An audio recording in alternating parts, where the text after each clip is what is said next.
Son las 8:35 y estamos acá como corresponde en un medio público o en un medio de comunicación cualquiera que se precie de tal, dando la cara, sin cuentas anónimas, sin nombres falsos, haciéndonos responsables de lo que decimos.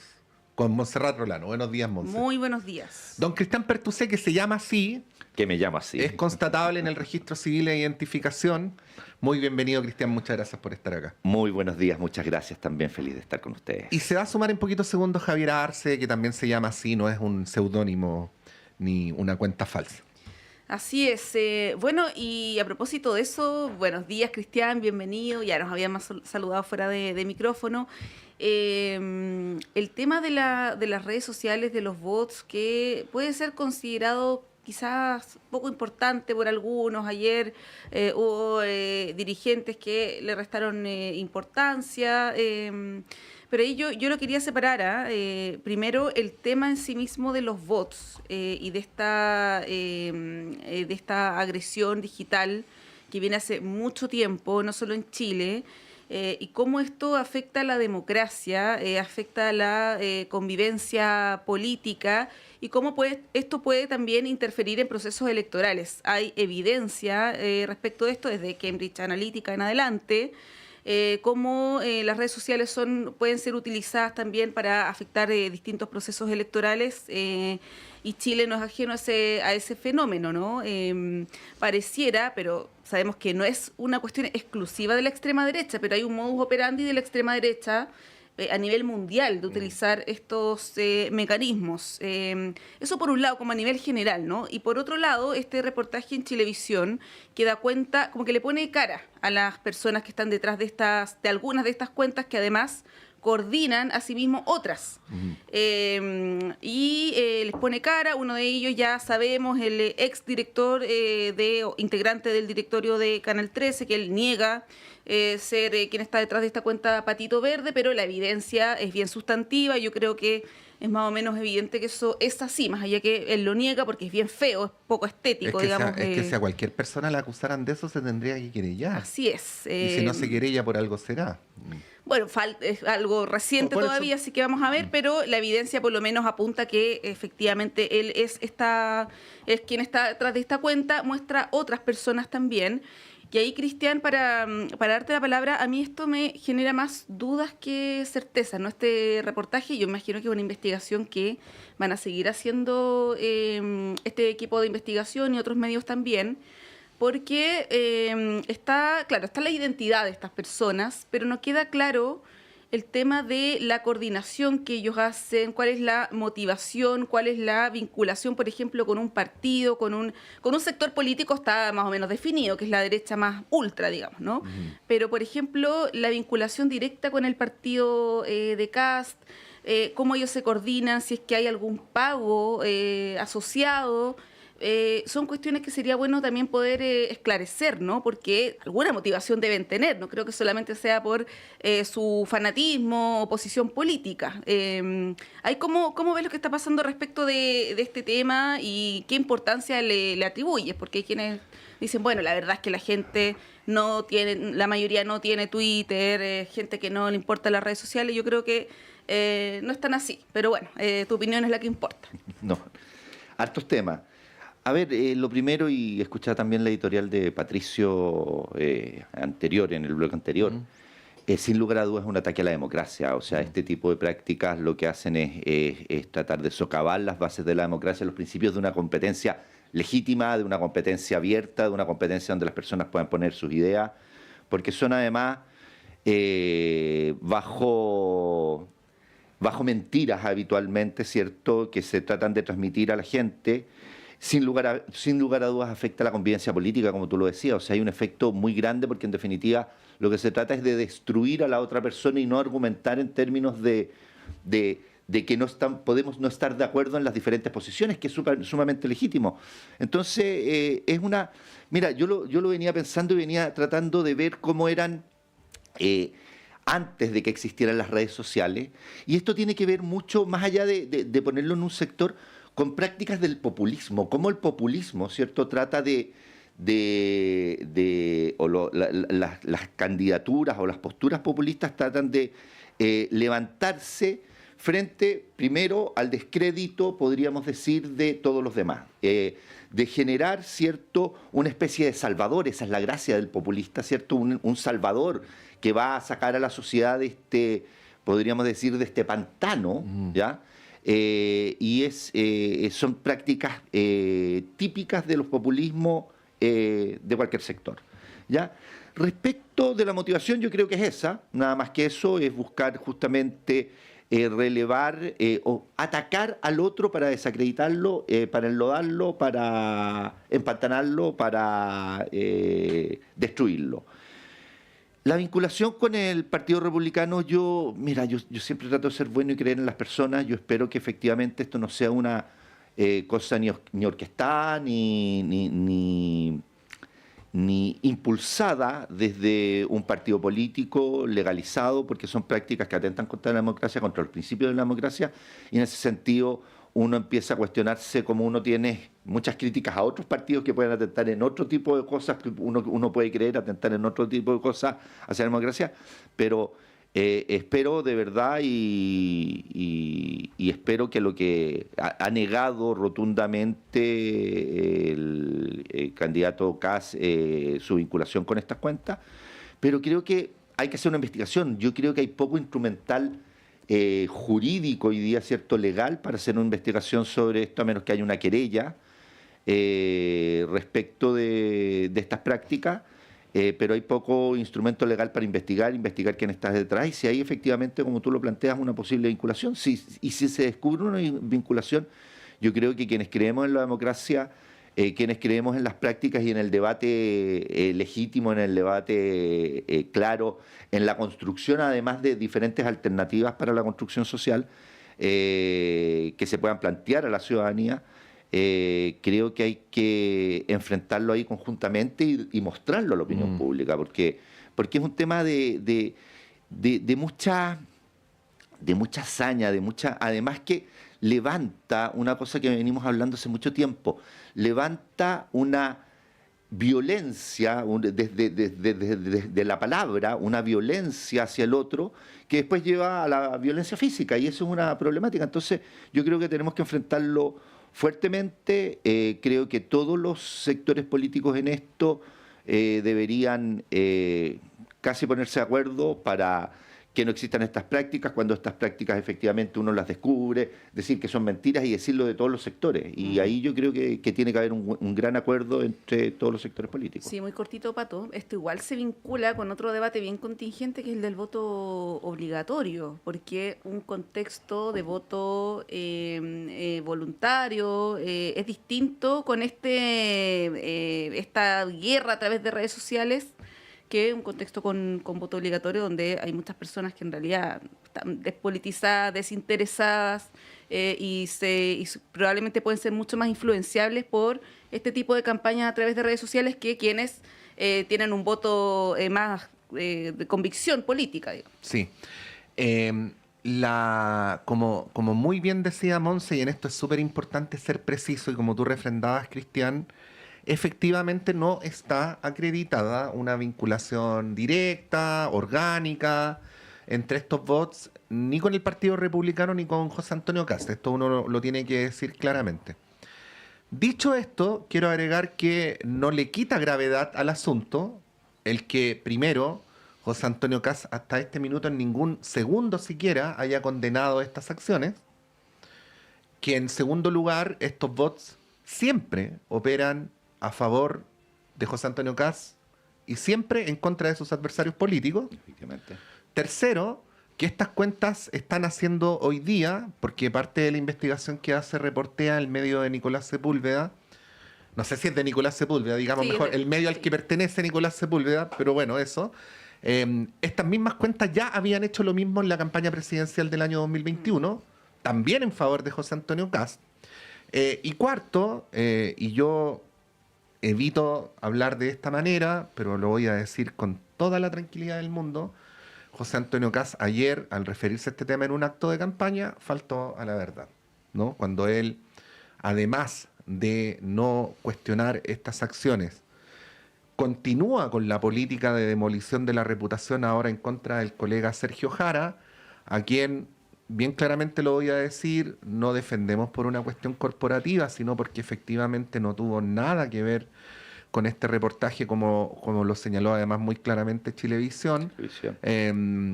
Está incurriendo en las mismas prácticas de los bots, po. Entonces, hay una cosa ahí donde no se ve una separación clara de aguas del modus operandi de la candidatura con este tipo de acciones. Eso es lo que yo quisiera. No, yo estoy totalmente de acuerdo contigo y ahí tiene que ser, yo creo que tiene que ser muy, muy claro, José Antonio Kast, porque no son prácticas democráticas aceptables. Creo que se destruye, no podemos destruir al otro por las diferencias que tenemos y yo creo que eso es sumamente importante. Y respecto al voto obligatorio, desgraciadamente no está tan obligatorio porque no se aprobó el tema de las multas. Es un voto obligatorio voluntario hoy día, no sé cómo ponerle. Se va a reponer. Yo creo que se va a reponer y hay una discusión súper importante que tenemos que dar. Efectivamente, más allá, yo he pasado por diferentes posiciones aquí, desde que era muy defensor del voto voluntario. Ha ejercido el legítimo derecho a cambiar de opinión, como lo hace toda persona inteligente. Absolutamente, uno tiene que estudiando y ver las cosas, sí. pero claro, hoy día tenemos y muchas... A ver, yo espero que efectivamente tengan poca incidencia y que esto se pueda conocer cada vez más. Creo que ha habido una discusión importante en esto porque la gente, yo siempre creo en el ejercicio del voto por parte del ciudadano y que es un ejercicio responsable y toda esta información la tienen que tener para la toma de decisiones en el momento en que vayan a concurrir a votar. Y creo que son discusiones súper importantes y como tú decías, y yo quiero totalmente afirmarlo y reafirmarlo, es importante que todas las candidaturas, sobre todo la candidatura que está siendo de alguna manera vinculada a este tema, sea muy fuerte en el rechazo a esto y quizás ellos mismos pidan la investigación o presenten las querellas respecto de esto, porque eso fortalecería la democracia. Sí, ayer un grupo de diputados presentó una denuncia ante la Fiscalía de Valparaíso, la cual fue acogida y fue derivada al fiscal jefe de Quillota. Por lo tanto, ya hay una investigación formal respecto a estos hechos para establecer las responsabilidades legales. Así que seguramente ante esa instancia Patricio Góngora podrá demostrar, como lo dice, que él no es patito verde. Así es. Sí. Ahora, Cristian, yendo más allá del reportaje, se vincula directamente con esto, ¿no? Pero a propósito de lo que decía Pato, ¿cómo ves la reacción del sistema político y particularmente de José Antonio Kast respecto de esto? Y te lo pregunto porque a mí me quedó la sensación de que Kast estas últimas horas, que además ha tenido unos malos días las últimas 2 semanas con el enredo del Chavo Préstamo y de no saber explicar cuál es la fórmula alternativa o no querer explicarla o no tenerla quizás, ¿no? Ayer la explicación donde sale hablando, echándole la culpa a la izquierda, diciendo que la izquierda es la que utiliza la violencia, no precisando ni explicando, ni siquiera condenando estas situaciones, y luego hablando del hermano de Janet Jara, a mí me quedó la sensación que volvió un poco el José Antonio Kast de 2021 o de campañas anteriores. Él ha tratado de construir un personaje de estadista, de alguien que está por encima, que se preocupa de los problemas reales de la gente, que deja de lado los temas conflictivos, la agenda valórica, etcétera. No responde cuando se le pregunta por temas que son más conflictivos para él, como el tema de la dictadura, el aborto, etcétera. Pero ayer se le vio un José Antonio Kast mucho más, a mí yo lo encontré medio trampista, su performance, su manera de responder. Arrancando para adelante. Un poco sí, como un poco con esta lógica de la derecha extrema y populista, ¿no? ¿Cómo lo ves ahí? Porque ayer, por ejemplo, Víctor Maldonado, experto electoral, sociólogo vinculado a la democracia cristiana, decía acá mismo en Política en Vivo que él cree que esto va a tener un efecto para José Antonio Kast, que él cree que las crisis, hasta lo que se ha visto ahora, de Evelyn Matei se han ido superando, y que José Antonio Kast él lo ve complicado, que cree que esto va a tener un efecto en su figura, en su valoración ciudadana. ¿Cómo lo ves? ¿Crees que esto podría permear de alguna manera? Y te contrapongo también el argumento de Alberto Mayol, que decía ayer en una entrevista con Bio Bio, decía esto no alcanza a ser una crisis, pero podría convertirse en una crisis en las próximas 24, 48 horas, pensando en José Antonio Kast. Monse, déjame agregar algo. Por favor. Que andaba por ahí circulando la hipótesis de que esta ventaja a Kast le iba a durar hasta que abriera la boca, ¿no? O sea, como, no, digo en sentido... Sí, y se viene debate la otra semana, Claro, a propósito. sí. A ver, más allá del tema en particular, cualquier error no forzado, si queremos llamarlo de alguna manera, me estoy poniendo muy deportista, cualquier error no forzado obviamente puede hacer que las candidaturas que están, yo diría, ninguna está firmada y lo hemos visto en los últimos sondeos, hasta dónde los sondeos son precisos o no, ese es otro debate, pero lo hemos visto, yo creo que pueden haber muchos cambios. Tenemos y estamos viendo una volatilidad en los electores, o al menos quienes contestan las encuestas, ¿no? Quienes contestan las encuestas, una volatilidad bastante grande. O sea, hace un año nosotros estamos hablando de Matei, triunfadora de Kast en un segundo lugar, sin unas candidaturas precisas del oficialismo. Esto, sin lugar a duda, cualquier error no forzado puede llevar a que las candidaturas pierdan pierdan adhesión. Creo, y vuelvo a decir, yo creo que los electores, la ciudadanía es bastante racional en el ejercicio de su voto. O sea, no va y dice, oye, este es más bonito, digamos, por ponerlo en una cosa entre comillas muy... sino que vota y ve más o menos cuál es la oferta del candidato, cómo se presenta el candidato hacia ello. Y respecto a esto, todos estos errores, cuando además no se explican bien, estaba pensando más bien en el Chao Préstamo, no se explican bien las propuestas, pueden afectar fuertemente una candidatura y esto puede pasar. Respecto de si es el mismo candidato el 2021, puede cometer los mismos errores al entrar, uno no lo sabe, además tiene el derecho a cambiar. Yo he cambiado mi posición respecto a un tema tan trascendental como el voto, obligatorio y voluntario, pero yo de verdad veo una estructura de la campaña de José Antonio Kast bastante bien realizada, ¿cierto? Una estrategia bien diseñada, pero efectivamente hay ciertas temáticas que a José Antonio Kast lo pueden debilitar frente a posiciones más mayoritarias, temas valóricos, a lo mejor estoy pensando, temas respecto a la dictadura militar, diferentes temas que sin duda lo pueden afectar de mayor o menor medida. Y esto, si bien, o sea, nosotros no sabemos qué se convierte en una crisis. Un problema se puede transformar en una crisis. Y lo estoy pensando, mira, se me vino a la cabeza súper concreto, 30 pesos, que fue el alza del aumento del transporte público en la región metropolitana, además, porque se transformó en una crisis de características importantísimas del estallido social del 2019 para un gobierno. O sea, lo que puede ser un problema, a lo mejor que hay que enfrentar, que ver cómo que todos quieren ver cómo se enfrenta se puede transformar en una crisis, y esto podría transformarse efectivamente en una crisis, y por eso vuelvo al punto, es súper importante que los dirigentes del Partido Republicano, José Antonio Kast, den una señal súper clara en esto, porque nosotros no solamente estamos hablando de una campaña acá, sino que estamos hablando de qué principios y qué valores queremos sostener hacia adelante en nuestra sociedad. Los principios democráticos, los principios de la no violencia. O sea, aquí, y vuelvo a decirlo, aquí nosotros hoy día estamos horrorizados por lo que ocurrió en el Hospital Base San José, si mal no recuerdo, de Osorno, pero estos son justamente estas agresiones que se hacen a través de las redes sociales, son las semillas de alguna manera que van cosechando otro tipo de violencias. Sí, entonces es súper importante que lo enfrentemos de manera fuerte. Sí, permítanme agregar algo cortito respecto de lo anterior.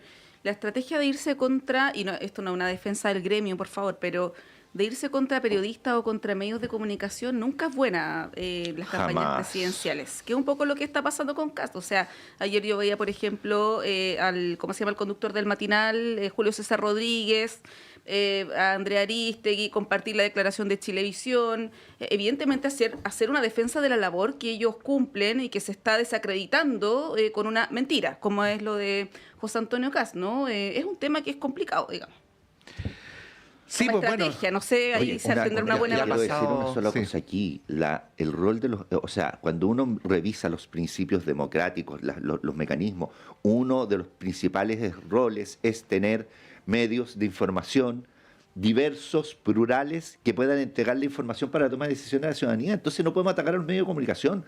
Si esto, de verdad, y además podemos tener medios de comunicación con ciertas líneas editoriales que algunos lo sabemos, y cada uno va decidiendo el medio de comunicación. O sea, no podemos atacar a los medios de comunicación cuando además es atacar a personas y no la veracidad o no veracidad de la información. Si da lo mismo quien haya hecho el reportaje. Y aquí yo más allá del nombre de Sergio Jara, aquí lo importante es que hay, al parecer, pruebas concretas que se tienen que investigar, porque ahí se están violentando diferentes derechos de los candidatos, de las personas, y se están construyendo ciertas realidades, se están construyendo de alguna manera ciertos parámetros de acción en nuestra sociedad que yo considero que son nocivos. Sí, lo cual no quiere decir para nada que los medios no debamos estar sujetos, igual que todos los demás, al escrutinio público. Absolutamente. O sea, los medios de comunicación no somos infalibles, están compuestos por seres humanos, cometemos errores, a veces se incurre en faltas a la ética, a veces en cosas bastante graves. Ya vimos lo que ocurrió ayer. Canal 13, si uno fuera como asesor de gestión de crisis, diría, hizo lo correcto, reaccionó rápido, renuncia al directorio al cabo de un par de horas de avanzado el día.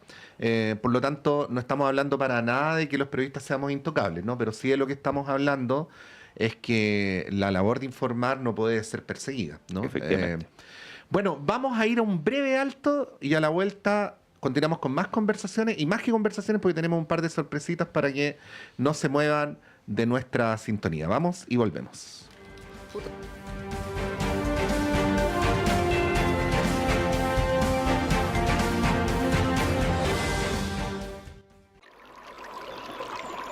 Aguas Trayén o Cascada en Mapudungún es la mejor agua purificada con tecnología de última generación. Para más información, visite su página web www.aguastrayen.com. Sala Máster de Radio Universidad de Chile los invita este sábado 13 de septiembre a las 19:30 horas a una noche memorable para la música nacional, donde un reconocido grupo de músicos chilenos mostrarán su trabajo. Eduardo Peralta, integrante de la generación del canto nuevo, destacado guitarrista y autor de letras irónicas y poéticas, se hará presente en este encuentro con lo mejor de su repertorio. Por su parte, Patricio Liberona vuelve a compartir su música en un escenario en vivo mostrando su obra. También se hará presente Francisco Villa, con su reconocido compromiso y con 40 años de lucha desde la poesía y el canto. El músico Diego Díaz homenajeará a Silvio Rodríguez y también podremos disfrutar los sonidos y letras de Rodrigo Núñez junto a Guillermo Moreno. Les invitamos a Canto Nuevo, un encuentro de músicos chilenos en Sala Máster. Sábado 13 de septiembre, 19:30 horas. Entradas disponibles en Portal Tickets. Más información en www.salamaster.cl. Perdidos en el espacio, casi 30 años al aire. Músicas raras, raras y más raras. Instagram, @Perdidos en el Espacio 2003. Lunes, 22 horas. Hola, soy Luis Orlandini y quiero invitarte a sintonizar nuestro programa Contrastes, un panorama de la música de arte chileno. Acompáñame junto a Svetlana Kotova, Andrés Mupuán y Mario Mora, académicos del Departamento de Música de la Facultad de Artes de la Universidad de Chile, mientras exploramos las diversas facetas de nuestra cultura musical. No te lo pierdas, cada sábado a las 18 horas en el 102.5 FM, Radio Universidad de Chile.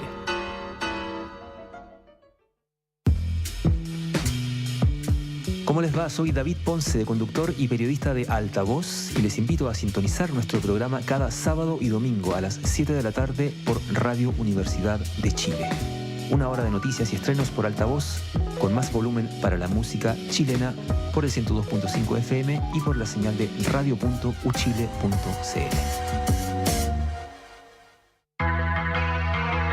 Hola a todos, yo soy Rodrigo López, periodista, y los invito a todos a Rocadictos, programa de divulgación científica de la Facultad de Ciencias Físicas y Matemáticas de la Universidad de Chile.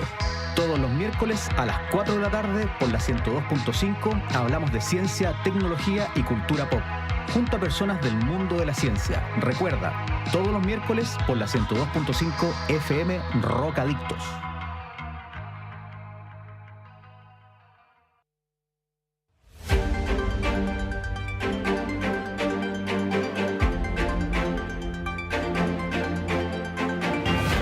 Análisis, una transmisión conjunta de las radios que piensan, presentada por el Departamento de Prensa de Radio Universidad de Chile.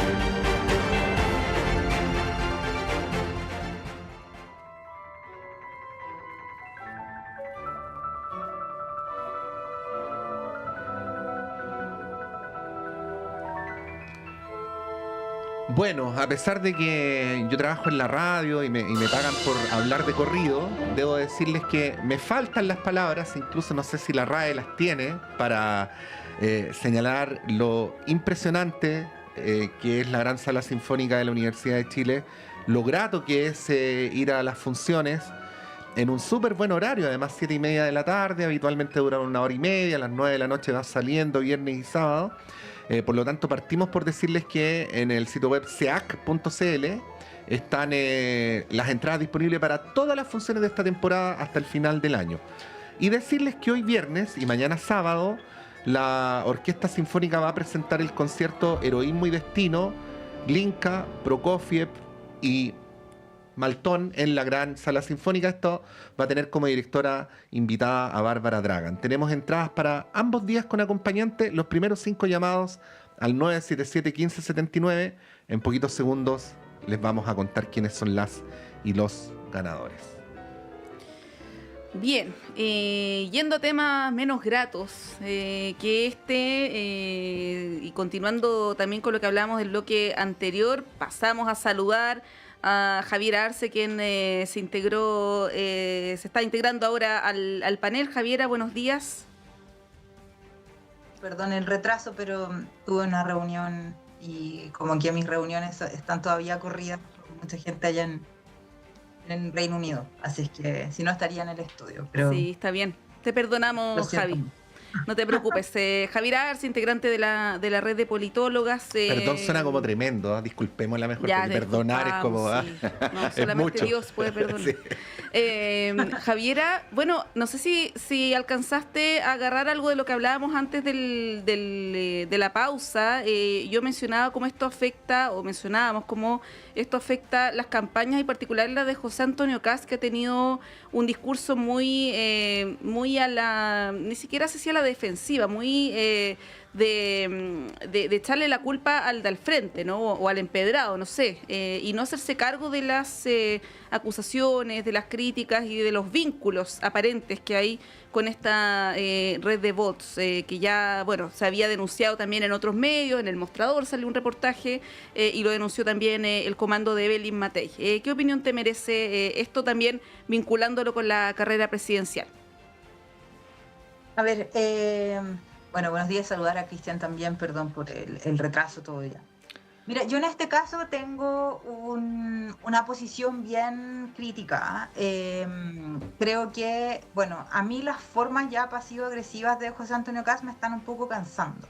Yo creo que ayer escucharlo en este sentido, como decir, bueno, y que la moneda es el lugar más inseguro y este gobierno feminista no es feminista, no sé qué, como sacándole la gravedad del asunto, es muy complicado. Es como un negacionista, además de ser un negacionista económico, negacionista climático, negacionista científico, ahora es negacionista de la realidad.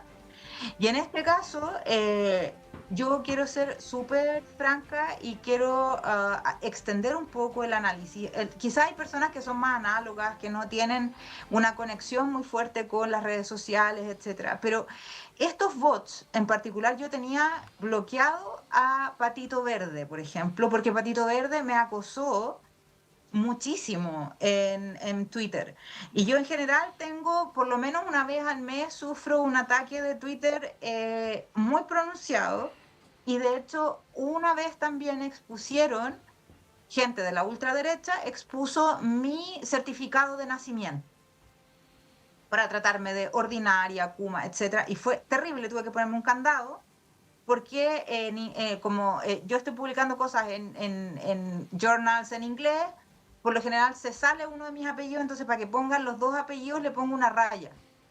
Entonces, como ellos encontraron que yo era arribista, fueron a buscar mi certificado de nacimiento al registro civil y lo publicaron con mi root, con todos mis datos personales, para decirme que era una arribista, una Kuma, ordinaria, no sé qué, negra, india, siempre me dicen india, por supuesto, porque el ataque racista no puede faltar de parte de esa gente.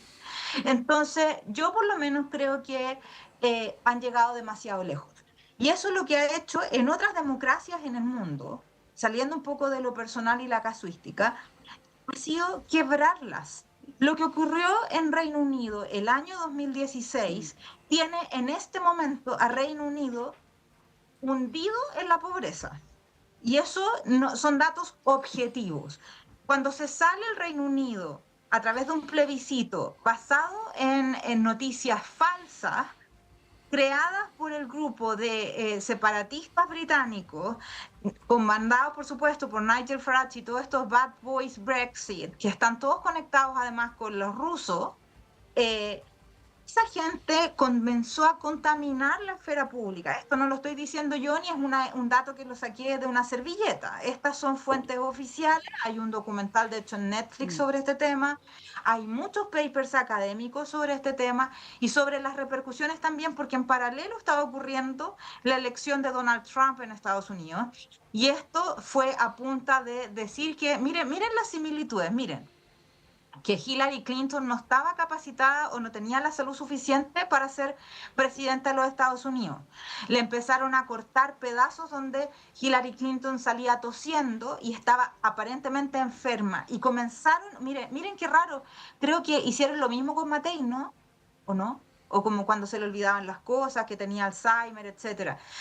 Orada la democracia. Lo que pasó en ambos países, lo estamos viendo ahora los frutos. Estados Unidos goza de una buena salud democrática. Estamos viendo en vivo y en directo el proceso de autocratización de Estados Unidos. Y es absolutamente aterrador lo que eso puede pasar en una democracia tan frágil y sin bases como la nuestra.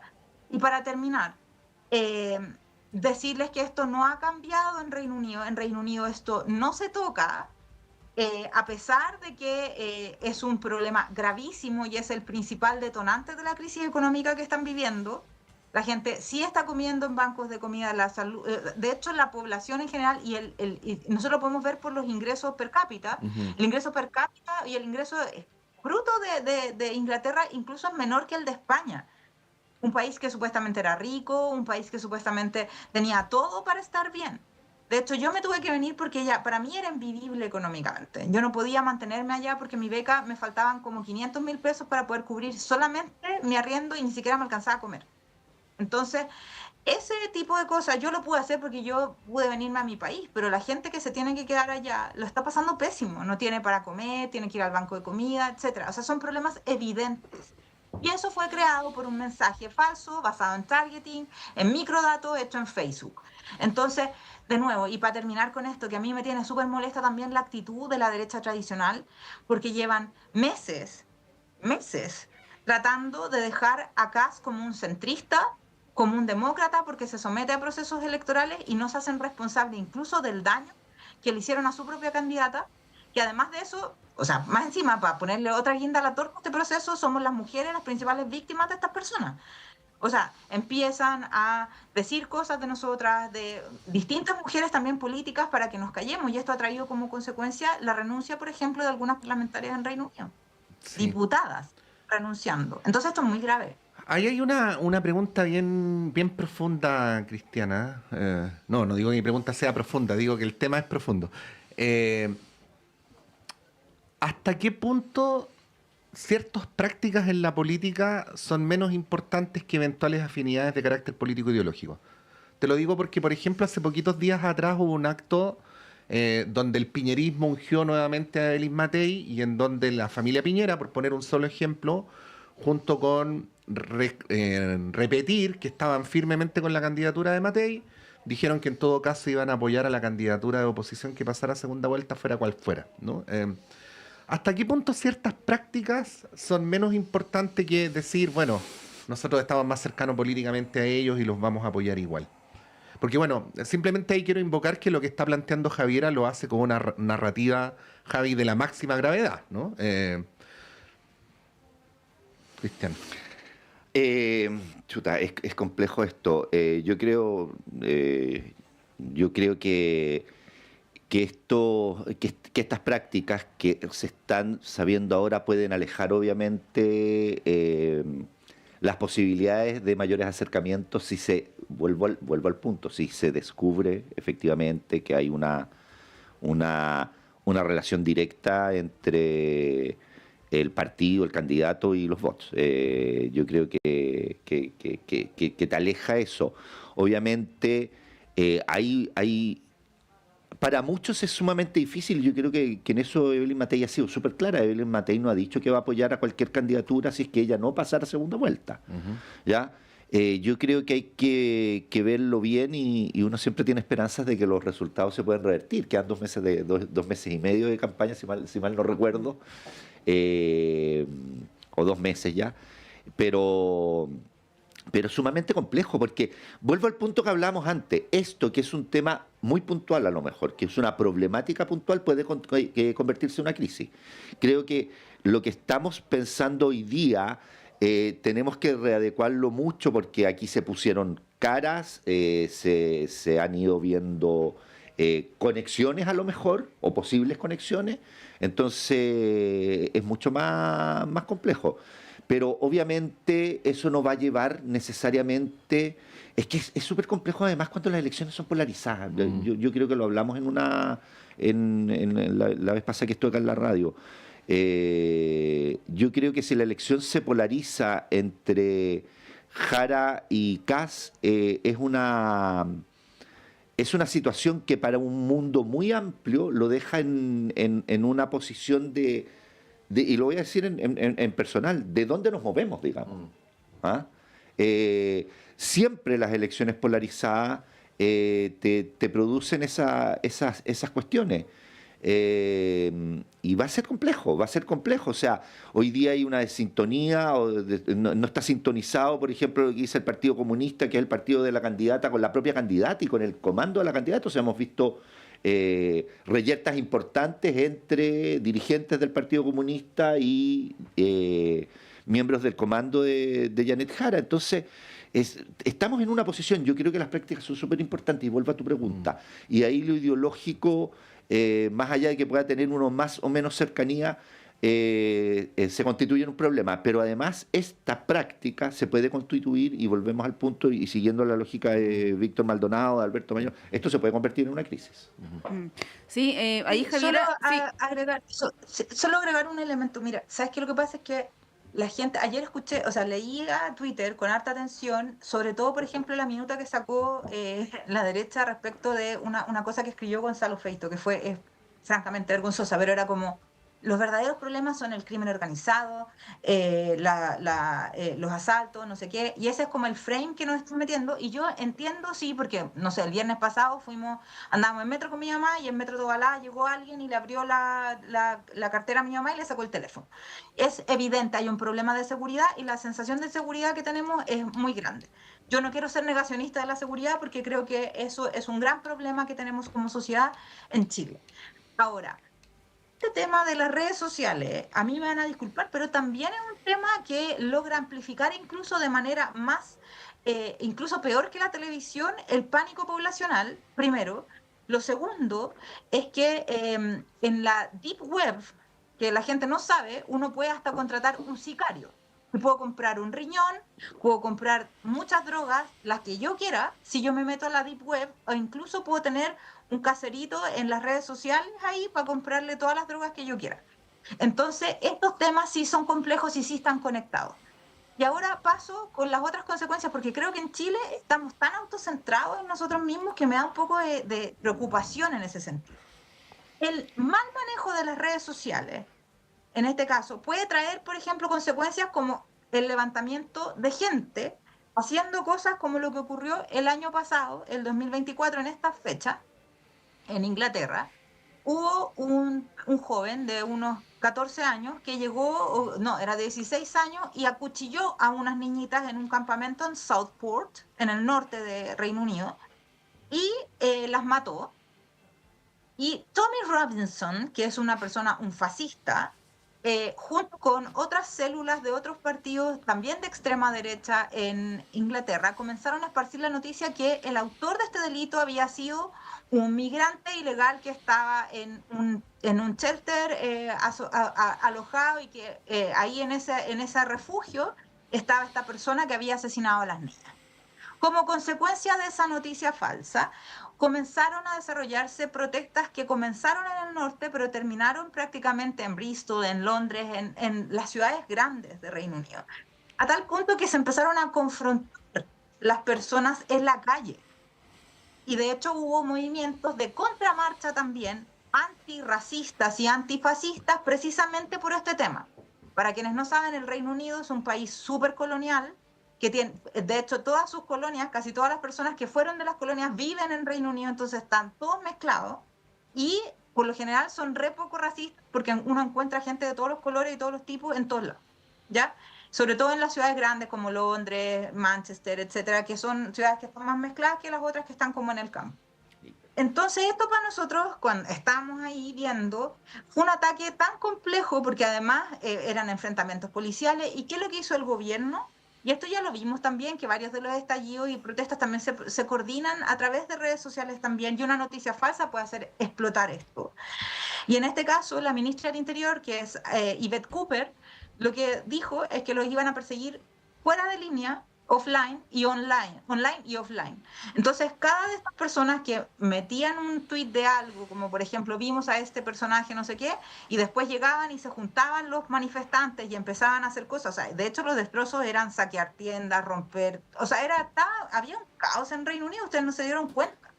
Y estábamos todos súper asustados de que esto podría haber crecido precisamente por esta noticia falsa que distribuye este bulo Robinson en Twitter.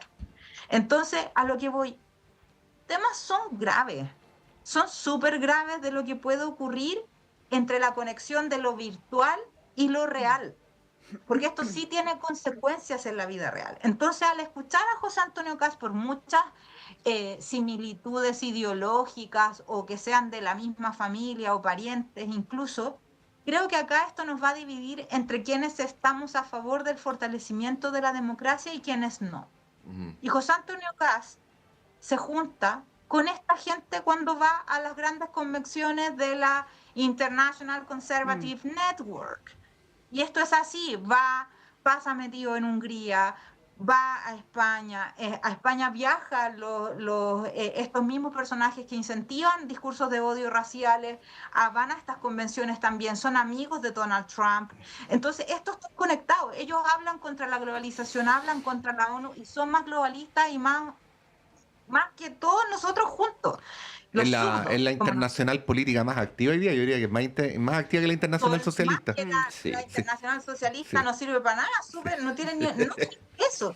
Entonces, es como, a mí me produce preocupación porque además, de nuevo insisto, la derecha tradicional, en este hecho de tratar de acercarse a Kast, claro, obviamente tienes un loco absurdo que es Kaiser, que sale con unas cosas horrorosas, mintiendo todo el tiempo, claro, y además haciendo apología a la violencia, a la violación de derechos humanos. O sea, recordemos que, y ahí Cristian, tú que trabajas en el tema de derechos humanos y estás vinculado a eso, el mismo Kast dijo que en algún momento, le iba a dar un indulto a Krasnov casi porque era un gran héroe nacional de la patria, un asesino que tiene más de 1000 años de condena en materias de vulneraciones y violaciones a los derechos fundamentales y derechos humanos. Entonces, a mí me preocupan estas dialécticas. Me preocupan muchísimo. Y me preocupa que la derecha tradicional, que yo pensaba que eran demócratas, estén cayendo en esto mismo. Sí, ahí Cristian... Ahí, sorry, o sea, la derecha... Sí. La derecha tradicional, por llamarla de alguna manera, la centro-derecha no está cayendo en lo mismo. Sorry, Javiera. Pero a ver ahí, Javiera, si puedes, para darle la palabra a Cristian, por supuesto, porque fue... Si puedes muy brevemente decir a qué te refieres cuando dices que la derecha tradicional está cayendo en lo mismo. Que están con un discurso de que Kast está cumpliendo todas las reglas electorales, que Kast está compitiendo en la ley. O sea, cuando tú no tienes elementos, para criticar. Yo no puedo criticar que sea antidemócrata a Janet Jara por ser del Partido Comunista, porque el Partido Comunista chileno, más allá de que los partidos comunistas en gran parte del mundo no son democráticos, son antidemocráticos, pero nadie ataca, hoy día dice que Janet Jara es una antidemócrata por pertenecer al Partido el Partido Comunista ha dado pruebas fehacientes y pruebas claras de ser un partido democrático que acepta los resultados democráticos dentro del país. Más allá de que podemos tener muchas diferencias ideológicas. Lo mismo me pasa respecto del Partido Republicano. Más allá de que yo no comparto las visiones, ¿ya?, del Partido Republicano, muy amplias, no tengo ningún elemento. Si se comprueba, y ahí yo voy a partir de una base que además que tiene que ver, ya que me emplazaste en términos de derechos humanos, que es un derecho humano básico, la presunción de inocencia. Creo que han actuado no con la fuerza que se necesita para la democracia, y eso lo dije en el primer bloque, ¿ya? Pero hoy día no hay ningún argumento para poder decir, ¿ya? Puede que no me gusten sus políticas o que las pueda considerar retrocesos en diferentes materias, pero no puedo hoy día tratarlo de antidemocrático. Puedo plantear que a lo mejor se acercan en ciertas materias a ciertos populismos, con el chao préstamo, después de un acuerdo transversal. Pero, por favor, o sea, yo creo que el emplazamiento no corresponde, más aún cuando desde la centro-derecha, y ahí me siento parte de aquello, sin participar ni en la campaña Matei ni en ninguna campaña, estoy en mis ámbitos académicos, pero hemos sido en ese aspecto muy claros en lo que hay que hacer y cómo creemos que se construye la democracia. Entonces, no me parece. Entonces, yo creo que también hay que tener pruebas suficientes, ¿ya?, para emplazar a diferentes dirigentes o culparlos.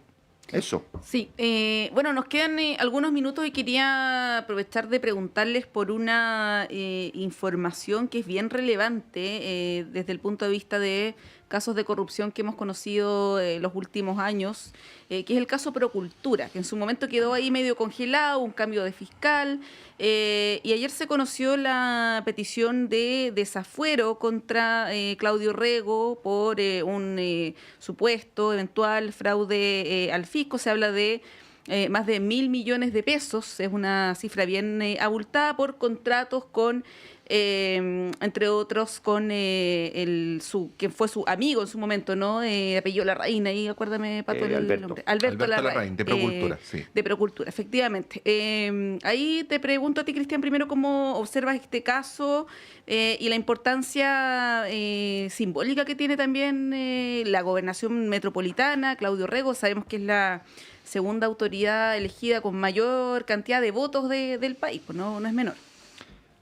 Bueno, es sumamente complejo. Recordemos que en este caso ya había declarado como imputado Claudio Rego. Si se le está pidiendo el desafuero, supongo que tiene las pruebas suficientes el Ministerio Público para plantear. Yo he tratado de seguir el caso, tiene que ver, parece, por la premura que le pidió el proyecto, que fue en una semana.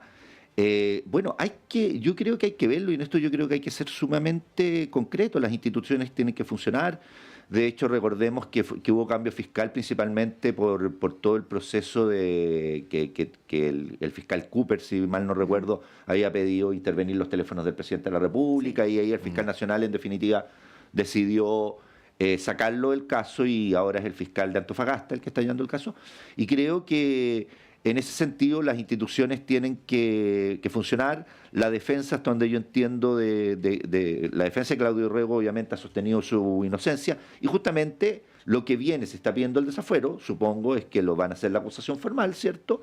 Y eso llevaría a que partamos el juicio, que lleva 3 años, si no me equivoco, toda la investigación, o 2 años y medio, pero un periodo largo de tiempo, y las instituciones tienen que funcionar, y obviamente cualquier tipo de corrupción, y volvemos al tema, y yo creo que estamos de acuerdo con Javiera, es sumamente necesario que estos casos, Procultura, el caso que ya también está avanzando, Democracia Viva, y otros casos que hay, los casos en la región de la Araucanía, ¿cierto? Hay un diputado desaforado, recordemos por esto, avancen con la premura suficiente, porque eso también da señales a la ciudadanía y fortalece la democracia al final, porque fortalece las instituciones, que nuestras instituciones funcionan, y yo creo que aquí hemos tenido bastante demora, a lo mejor es muy complejo el tema, y tiene que avanzar, y si Claudio Rego es inocente lo comprobará en el juicio, y si hay pruebas suficientes también se comprobará en el juicio, y es ahí en definitiva donde tenemos que avanzar, en el juicio oral, para saber efectivamente qué pasó con estos dineros, y en la medida de lo posible también recuperarlos, porque son dinero de todos los chilenos, como lo dijeron. Javiera. Sí, solo que se me había quedado pendiente una cosa anterior a lo que dijo Cristian. Es que sí, no tenemos cómo pedirle más credenciales, pero yo creo que acá se hace una cuestión súper injusta también en la esfera pública. Yo no soy comunista en ningún caso, por si acaso. No milito en el partido ni nada por el estilo, pero siempre siento que se le piden más credenciales democráticas a Janet Jara que a José Antonio Kast. Y me disculpan, pero en el mundo, la mayoría de los autócratas que entran por la vía electoral, porque nadie puede decir algo en contra de eso, empiezan a desmantelar la democracia directamente cuando llegan al poder. Entonces también, y ojo que con el tema de con quiénes se juntan, sería bueno que la prensa, y esto ya estoy cansada de decirlo, que la prensa los estruje y los apriete de nuevo por el tema de cuán globalistas son, de con quiénes se juntan, etc. Volviendo al caso Democracia Viva, creo que es necesario que estos procesos avancen rápido y que nos demos cuenta qué ocurrió. Pero estos temas también lo que hacen, y de Procultura, etcétera, lo que hacen para nosotros es pensar precisamente cómo funciona nuestro Estado y por qué tenemos que generar estos subsidios para que otras fundaciones, empresas, etcétera, hagan tareas que tiene que hacer el propio Estado. Esa es como la pregunta del millón. Entonces, ¿a cuánto llegó el proceso de subsidiariedad del Estado, que tenemos que contratar estos otros servicios? Justamente para que gran tema de fondo. ejecuten las políticas públicas que tiene que hacer el Estado, en este caso, el gobierno regional. Entonces, a mí me preocupa porque yo por lo menos soy bastante, y lo declaro, también soy bastante cercana a Claudio Rego, tengo una excelente opinión de él, me preocupan estos temas, no así de Alberto Larraín, por supuesto, pero que además después de que se fue la ADC, empezó a irse al Frente Amplio, bueno, a mí también me funó una vez también por Twitter, era siempre muy como, él tenía la razón, él era todo bueno, lo bueno, lo mejor del mundo, etcétera, y me da mucha pena que esté como en esto, que esté involucrado Mago Rego por confiar en un amigo de él. Entonces también pone en tela de juicio hasta cuándo podemos confiar en nuestras amistades en la política, con además procesos que son súper engorrosos y súper, yo diría como complejos precisamente de la política, que no podemos hacer por la falta de eficiencia de las propias instituciones públicas. Entonces yo creo que acá la confianza fue el peligro. Yo por lo menos no tengo, hasta ahora no, y de hecho confío en que Claudio Rego no hizo nada, y él descarta, y él asume, dice que es inocente, pero en este caso yo creo que hay que ver bien cuál fue el modelo que se ejecutó en estos 1.000 millones, que no deja de ser un monto grande al respecto, que es un monto significativo para la población, pero también esto se enmarca de nuevo en una crisis generalizada también de temas de falta de probidad en la política. Y eso lo estamos viendo también en todas las coaliciones, o sea, no solamente en la coalición que está gobernando, sino que también lo vemos en las derechas, donde precisamente también hay hartas alcaldesas, hay gente alcaldes que están siendo procesados. Entonces la pregunta es, ¿cuáles, primero, las competencias de las personas que llegan al poder? En el caso, por ejemplo, de Katy Barriga, que era una cuestión súper compleja de lo que ocurre con los mismos fondos que hay ahí. y cómo ponemos, no sé si más restricciones, pero sí le ponemos más atribuciones a estos organismos y que en vez de contratar estas fundaciones puedan ellos mismos ejecutar desde el propio centro de su gestión estos programas para evitar precisamente estar contratando a estas otras fundaciones. Bueno, estamos llegando al final del panel, Javi, Cristian, Monse, pero tengo 3 cosas cortitas que decir antes de ir a la pausa para cumplir con las instrucciones que me ha dado perentoriamente Tania González. Lo primero, decir que hoy es el Día Internacional de la Mujer Indígena y el Día Internacional de la Mujer Afrodescendiente. Se conmemora este día en homenaje a Bartolina Sisa, que fue una mujer que comandó a los ejércitos quechua y aymara en contra de la opresión de los españoles a fines del siglo XVIII en el Alto Perú. Así es que queríamos aprovechar de decirlo. Lo segundo que es muy importante es que mañana hay cambio de hora. Cuando sean las 23:59 y pase las 12, en realidad vamos a pasar a la 1, ¿no? Se atrasa el reloj. Se adelanta.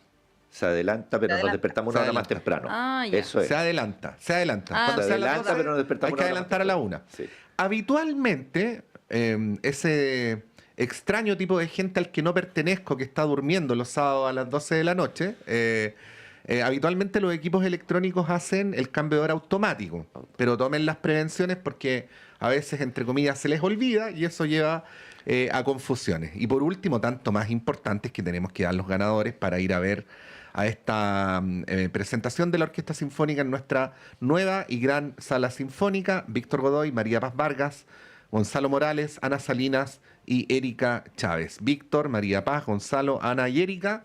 Tania se va a contactar por interno con ustedes. Javier Arce, muchas gracias. Que tengas un buen fin de semana.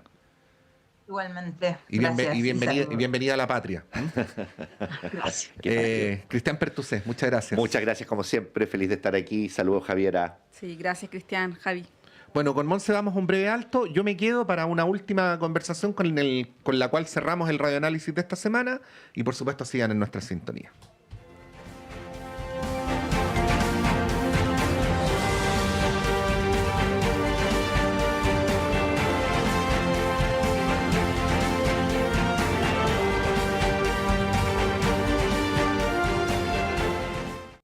La clase de marketing digital de hoy tendrá por tema identidad en Internet.